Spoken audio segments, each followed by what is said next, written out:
Diariamente somos aterrorizados com a palavra inflação a partir dos noticiários. Mas o que é inflação a certo? E que impacto é que tem nas nossas vidas? Vamos descobrir no vídeo 2. Venham daí!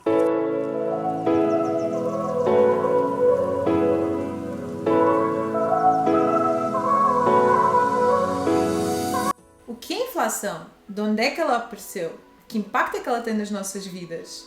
Vamos falar disso tudo hoje. Olá a todos, bem-vindos ao canal Milionário em 10 anos. O meu nome é Lina e eu lancei um desafio a mim mesma de angariar o capital equivalente a 1 milhão no prazo de 10 anos. Eu já não dizia isso há tanto tempo.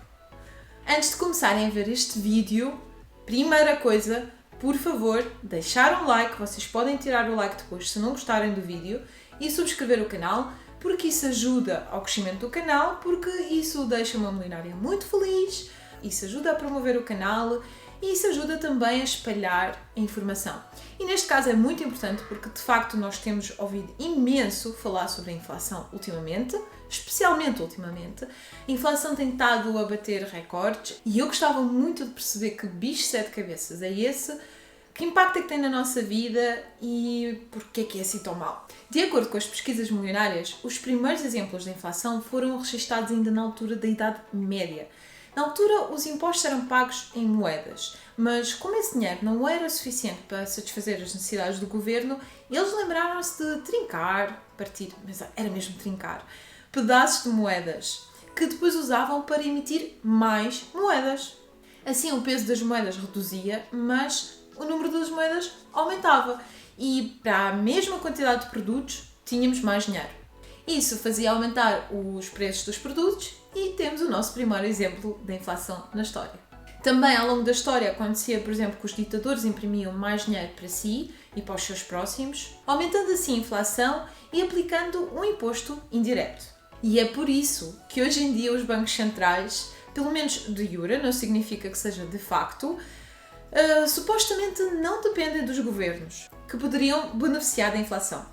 Mais tarde ainda tivemos o padrão ouro, que é quando a quantidade de reservas de ouro de um país determinava a sua oferta monetária.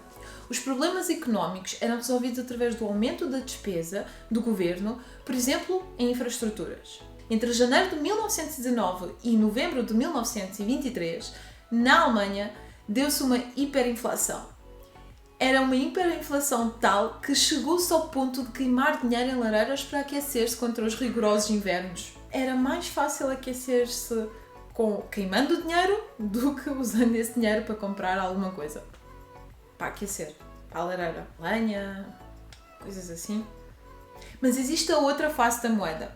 Por exemplo, na altura da Grande Depressão em 1930, tivemos exatamente o oposto. Todas as tentativas de melhorar a economia fracassaram e a inflação nos Estados Unidos andou à volta do zero. E, por exemplo, em 1933, a inflação média era de menos 5%. O desemprego aumentava e a economia era cada vez mais fraca. Registou-se ainda maior dificuldade em obter um crédito bancário e queda nos preços do imobiliário. A economia estava num ponto em que a quantidade limitada de dinheiro não conseguia suportar a procura de muitos produtos e não potenciava a produção dos mesmos. Para recuperar a economia foram precisos cerca de 10 anos. Portanto, para o crescimento da economia, produção de mais produtos, era necessário ter mais dinheiro do que o padrão ouro. Ou pelo menos do que o padrão ouro permitia. A inflação negativa chama-se deflação e, na verdade, até é mais perigosa para a economia do que a inflação. Porquê? Porque durante a deflação as pessoas não estão interessadas em gastar dinheiro. Para que é que as pessoas vão gastar dinheiro hoje, comprar coisas hoje, quando amanhã vão poder comprar a metade do preço, ou pelo menos mais baixo? Esta simples teoria foi provada pelo Milton Friedman, que precisou de 20 anos para isso. Sendo assim, nos anos 70 o padrão ouro foi cancelado e o mundo deparou-se com uma inflação fortíssima. Nos seus máximos, a inflação nos Estados Unidos chegava a 15% e 17% na Inglaterra. Os bancos centrais aumentaram a taxa de juro, de modo a combater a inflação, e foi aí que começou-se a definir os targets, os objetivos para a inflação. Política que, por exemplo, ainda hoje existe no BCE também. A Reserva Federal norte-americana, na altura, durante 5 anos, tentou manter os níveis de inflação entre 3% a 5%. Com o crescimento da economia e do PIB, a inflação fica mais baixa e os bancos centrais podem gradualmente baixar as taxas de juros. Portanto, a função dos bancos centrais, hoje em dia, é providenciar a quantidade necessária de dinheiro para garantir o crescimento da economia. Desde os tempos do Ben Bernanke, os problemas na economia começaram a ser resolvidos com aquilo que é chamado dinheiro de helicóptero, helicopter money, ou seja, a transferência direta do dinheiro para agentes económicos, que é aquilo que temos visto acontecer nos Estados Unidos em 2021.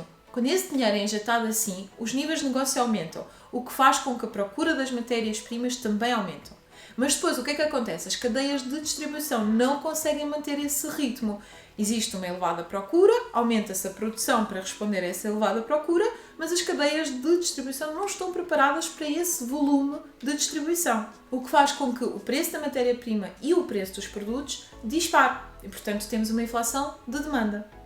Resumindo, inflação é necessária para o crescimento e recuperação da economia. Sem ela, as pessoas não vão gastar dinheiro aqui e agora, ou pelo menos menos. A inflação não deve ser demasiado alta, nem deve ter variações bruscas, caso contrário, as empresas e os governos não vão poder fazer planos e o preço dos produtos já vai contemplar expectativas de inflação elevada. Lembrem-se que a inflação não é espetacular, mas os extremos é que são péssimos. Nós queremos sempre uma inflação ligeira, uma inflação controlada, porque neste caso a deflação seria ainda pior que a inflação. Isto ia fazer a economia parar. A produção e os estímulos da economia amenizam a inflação, mas havendo um problema de fornecimento de produtos, ou seja, cadeia de distribuição, ou, por exemplo, nos cenários de crescimento económico muito elevado, a inflação dispara. Quando a inflação continua a crescer, mas o crescimento da economia abranda ou é inexistente, considera-se que a economia atingiu o seu pico. Neste caso, os bancos centrais podem aumentar as taxas de juro para conter a inflação e isso muitas vezes assusta os mercados. Por isso é que quando eles decidem fazer isso, tentam fazê-lo de forma muito gradual, preparando toda a gente durante muito tempo. Nós bem vimos o Jerome Powell fazer esse tipo de preparação durante o último ano e meio, quando toda a gente já gritava que temos que aumentar as taxas de juro. E o Jerome Powell continuava a dizer não, está tudo bem, está tudo controlado. E agora estamos a ver recentemente mais um aumento em 0,75 pontos, ou seja, um grande aumento na taxa de juros. Outra forma de reduzir a inflação é reduzir a injeção de dinheiro para que a inflação não seja tão elevada e nós já vimos isso também nos Estados Unidos a acontecer, ainda o ano passado, os estímulos abrandaram, mas não foi suficiente para controlar a inflação e, portanto, agora tiveram que recorrer ao aumento das taxas de juros.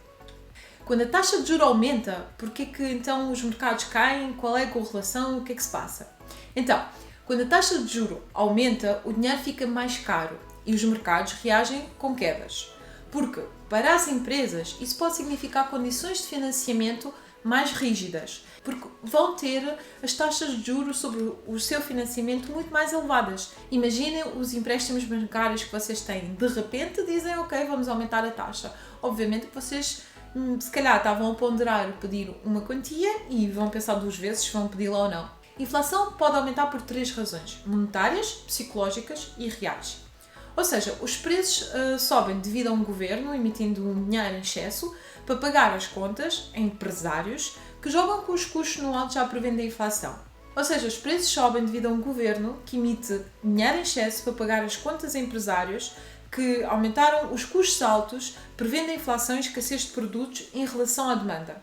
Em teoria, seria possível manter a inflação nos níveis zero, na história já aconteceu, mas os governos têm interesse em ter alguma inflação para incentivar as pessoas a gastar dinheiro, aqui e agora. O dinheiro vai perdendo valor ao longo do tempo, então as pessoas, em vez de reservarem tudo, adquirem bens, o que faz com que a economia mexa.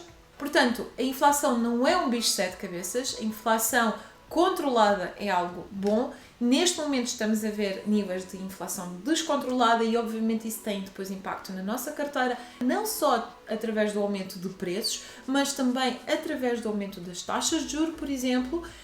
Para quem faz depósitos no banco a prazo, isso é positivo. Para quem neste momento tem, por exemplo, uma hipoteca, isto não é tão positivo. Mas isso não significa que o objetivo é uma inflação negativa, a deflação. Isso seria ainda mais prejudicial para a nossa economia, porque assim a economia estagnava. Se viste o vídeo até aqui, escreve nos comentários: a inflação pode ser nossa amiga, só para eu saber quantos de vocês aguentaram o vídeo até ao fim. Não se esqueçam de deixar um like, subscrever o canal, isso ajuda-me imenso. Muito obrigada, bons investimentos e que a força do juro composto esteja convosco.